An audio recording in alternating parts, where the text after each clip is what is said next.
human rights into our members. And this we do on a daily basis by reminding them.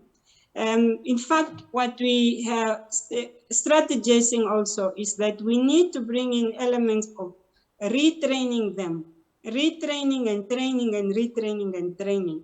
This is simply just to ensure that we remain professional at all times and we conduct our services to the best of our ability and be able to render service to the public.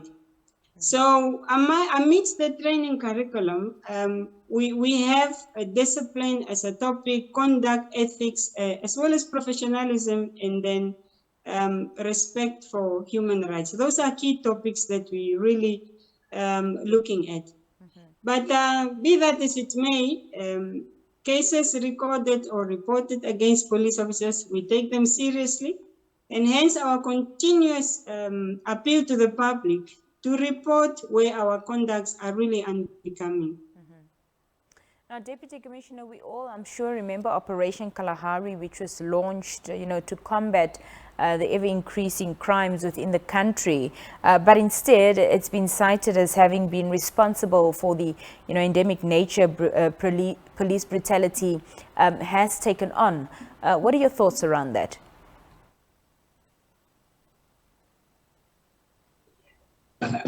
Operation Kalahari was one of the operations that was glorified by the nation.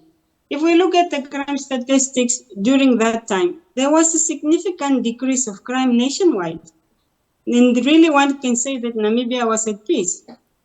To date, there are even citizens who are appealing to His Excellency, the President, that Operation Kalahari should be brought back.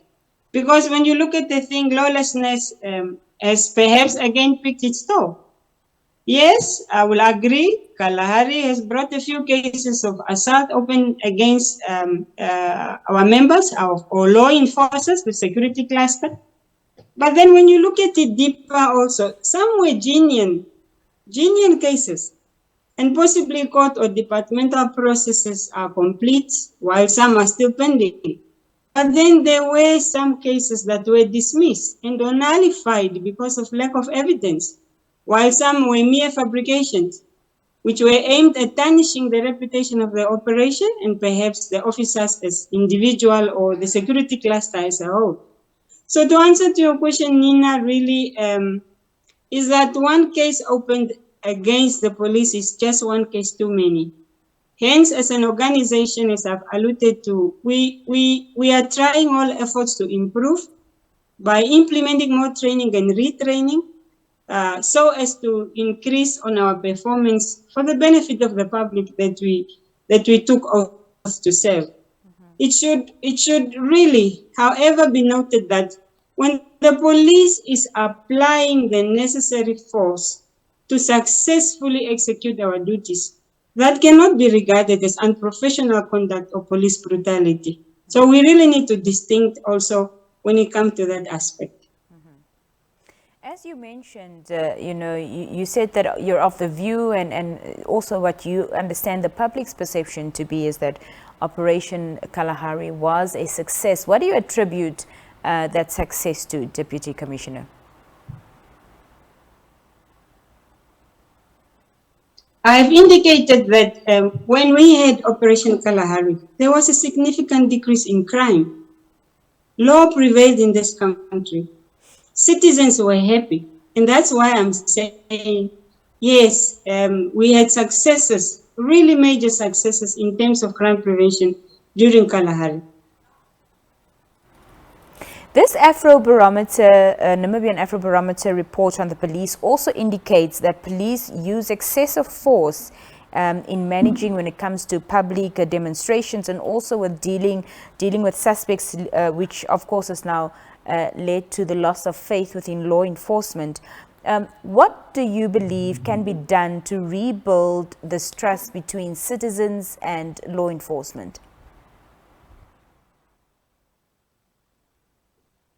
Nina, trust is a very important element, and once it is broken, it will really take ages to rebuild. Hence, my appeal is just to say that we need to continue to enhance our cooperation, and that is between the public and the police. Generally, one would say that the police indeed, the public trusts the police, because the police is still a force to reckon with. We need each other for the sake of internal peace and security in this country. So it is, the police is there to serve the public is there to assist the police in the fight against crime. So all we need to do is just that we need to trust each other. Trust your police, let us work together, and let us respect each other. And also importantly, let us respect our jobs. There's also been a concern, Deputy Commissioner, in relation to the delay in police response to criminal incidents. It's actually quite a grave concern. Perhaps you can talk to us about, what are some of the factors that may hinder police enforcement agents to respond timeously?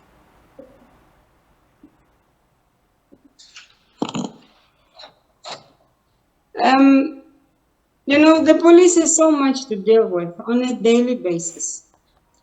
And when there are incidents of delays, I would really want to indicate that delays are not deliberate. Surely there should be a reason as to why there was a delay that the police could not have attended promptly. And what we do as a force, we try by all means to ensure that all cases are attended promptly, and especially emergencies. And in most cases, when we are addressing or attending to emergencies, this is done with many of our stakeholders. So we, as security cluster, our stakeholders within the security clusters, do not really delay these things deliberately. And when we are talking about emergency, we are talking about serious cases, life-threatening matters such as accidents, attempted murder, fire incidents, cases that involve children. Those are cases that must be attended. And the officers, in most cases, cases are prioritized as well, because an officer will not really rush to for example, a criminal injury case when there is a life-threatening incident happening elsewhere. So resources are deployed and attended based on priorities, or the merit of the incident or the emergency. So there's not really delays that are deliberately.